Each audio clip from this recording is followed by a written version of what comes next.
Infrastructure, गांव का infrastructure मजबूत होगा, पंजाब मजबूत होगा। 2700 करोड़ रुपए हम पंजाब की नींव को मजबूत करने में डाल रहे हैं। और जैसे बादल जी ने कहा,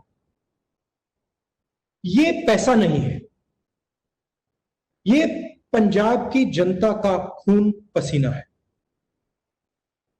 और जब हम इसको सड़कों में डालें, पुल में डालें, स्पोर्ट्स स्टेडियम में डालें, हमें याद रखना चाहिए कि ये सिर्फ पैसा नहीं है, ये पंजाब की जनता का खून पसीना है। और इसीलिए बिना भ्रष्टाचार के हमें पूरा का पूरा पैसा एंड यूजर तक पहुंचाना चाहिए। अमरिंदर सिंह जी ने पंचायतों की बात की। कांग्रेस पार्टी जब भी प्रोग्राम चलाती है, चाहे वो मनरेगा हो, भोजन का अधिकार हो, या ये रूरल इंफ्रास्ट्रक्चर का प्रोग्राम हो, हम पंचायत के माध्यम से चलाते हैं। क्योंकि हम जानते हैं और समझते हैं कि जो हमारे सरपंच भाई बहन हैं, वो गांव की आवाज समझते हैं, सुनते हैं, और वो ही विकास को, गांव के विकास को समझते हैं। तो हम जो भी प्रोग्राम चलाते हैं उनके माध्यम से चलाते हैं। क्यों? क्योंकि हम जानते हैं कि अगर हमने पंचायतों का प्रयोग किया तो सही प्रोग्राम बनेगा और ठीक तरीके से चलाया जाए। अगर हमने ऊपर से प्रोग्राम थोप दिया, बिना सरपंचों से पूछे, बिना एमएलए से पूछे, हम जानते हैं कि वो प्रोग्राम फेल होगा, उसका कोई मतलब ही नहीं होगा, क्योंकि वो जनता का प्रोग्राम नहीं हो। और प्रोग्राम को डिटेल्स देखने पर मुझे लगता है कि ये प्रोग्राम पंचायतों के साथ मिलकर बनाया गया है। तो मुझे पूरा भरोसा है कि ये प्रोग्राम सक्सेसफुली इंप्लीमेंट किया जाएगा। अगर हम पंजाब की बात करें और अगर हम गांव की बात करें, तो अगर गांव इमारत है तो खेत नींव है। बिना खेत के गांव का कोई मतलब नहीं। और मुझे दुख हो रहा है और पूरे पंजाब की जनता को दुख हो रहा है कि पंजाब की आत्मा पर, किसानों की आत्मा पर सरकार आक्रमण कर रही है। ये जो 3 कानून बनाए हैं, ये हिंदुस्तान के हर किसान की आत्मा पर आक्रमण, उनके खून पसीने पर आक्रमण।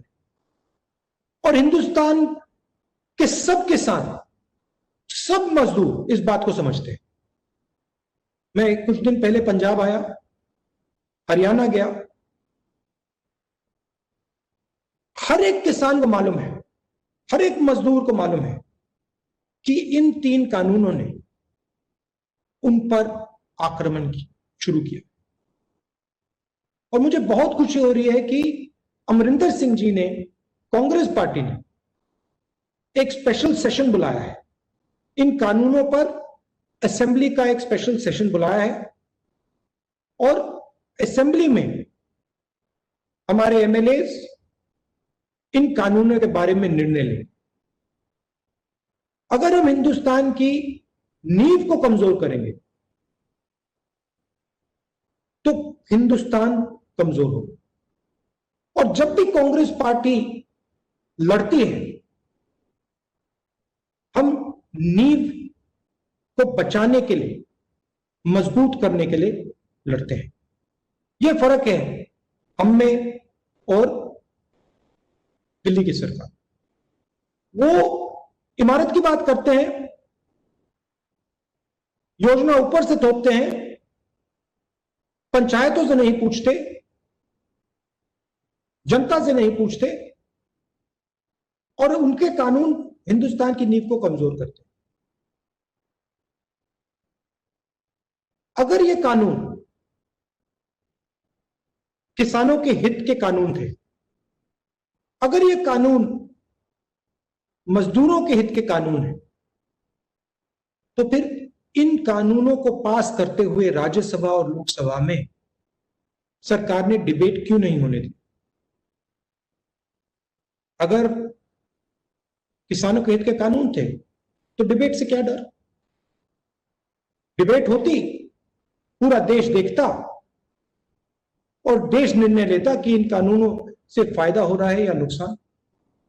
मगर लोकसभा और राज्यसभा में हिंदुस्तान के किसानों की आवाज को दबाया गया, कुचला गया। मुझे बहुत खुशी हो रही है कि पंजाब की विधानसभा में पंजाब के किसान की आवाज स्पेशल सेशन में सुनाई देगी। किसान के मजदूर की आवाज स्पेशल सेशन में सुनाई देगी। और मुझ में पूरा भरोसा है कि अगर किसान और मजदूर ने अपनी आवाज सामने रखी तो कोई भी शक्ति इन 3 कानूनों को आगे बढ़ने नहीं दे सकती। मैं एक बार फिर आप सबको बधाई देता हूं। दुख हो रहा है कि मैं पंजाब नहीं आ पाया, कोरोना का समय है। मैं आना चाहता था मगर अमरिंदर सिंह जी ने कहा कि इसको हम वर्चुअली कर सकते हैं, तो वर्चुअल ये हमारी मीटिंग हुई। आप सबको मैं दिल से धन्यवाद करना चाहता हूं, खासतौर से जो हमारे सरपंच भाई हैं, बहन हैं। आप जनता की आवाज हो, आपका मैं दिल से धन्यवाद करना चाहता हूं। और मैं आपको आश्वासन देना चाहता हूं कि कांग्रेस पार्टी आपके साथ खड़े होकर किसानों की, मजदूरों की, गरीबों की लड़ाई लड़ेगी। मैं जानता हूं कि पंजाब में और पूरे देश में रोजगार की बहुत बड़ी समस्या है। नोटबंदी हुई, जीएसटी हुई और अब कोरोना के समय काफी मिसमैनेजमेंट हुआ। दिल्ली की सरकार ने टोटल लॉकडाउन कर दिया और हम समझते हैं कि युवाओं को रोजगार की बहुत कमी है। और इसलिए जो अमरिंदर सिंह जी की सरकार ने, कांग्रेस की सरकार ने रोजगार दिया है, सरकारी रोजगार दिया है, उसके लिए मैं अमरिंदर सिंह जी और सरकार को दिल से धन्यवाद करता हूं। हमारा काम पंजाब की जनता की रक्षा करने का है, पंजाब को विकास दिलवाने का है और हम मिलके आप सबके साथ ये काम पूरा करेंगे। बहुत बहुत धन्यवाद। जय हिंद। अगर आपको हमारे वीडियोस पसंद आए तो प्लीज लाइक करें, सब्सक्राइब करें और शेयर करें।